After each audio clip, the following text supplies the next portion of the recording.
Most of it revolved around the insensitivity towards the Muslim community. Your reaction? Well, I think we have to understand that when tolerance becomes a one-way street, it will lead to cultural suicide. And we should not allow the Muslim Brotherhood associated groups to be influencing our national security strategy. Do you believe they are? Oh, absolutely. When you go and look at the Fort Hood report of Major Malik Nidal Hasan, you will find that it makes no reference to Islamic jihadism, Muslim extremism. It doesn't talk about his association with al-Awlaki, and it is classified as workplace violence. So we are starting to make more of these reports. Meanwhile, he screamed Allah Akbar before executing those soldiers. Absolutely. Shot 43, killed 13. But we're making our security situation so vanilla. If we are not, if we continue to be recalcitrant and identify who the enemy is and want to be less offensive to them, then we're going to put ourselves in a bad situation. And you're a guy that's been trained to follow the law and follow those manuals.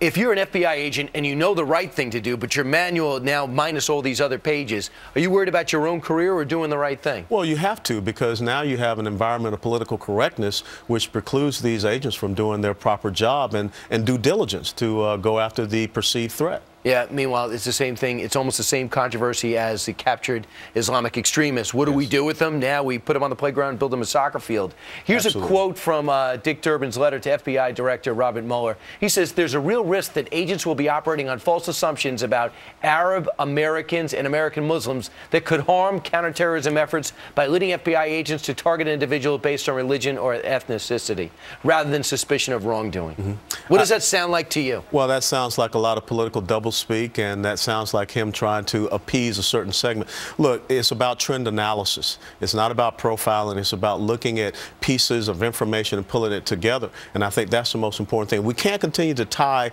the hands of our men and women in combat and also now the FBI. And, I'm talking to a guy who's not only a congressman from Florida, I'm also talking to somebody who served in Iraq and worked in Afghanistan. Yes. So you understand the real threat of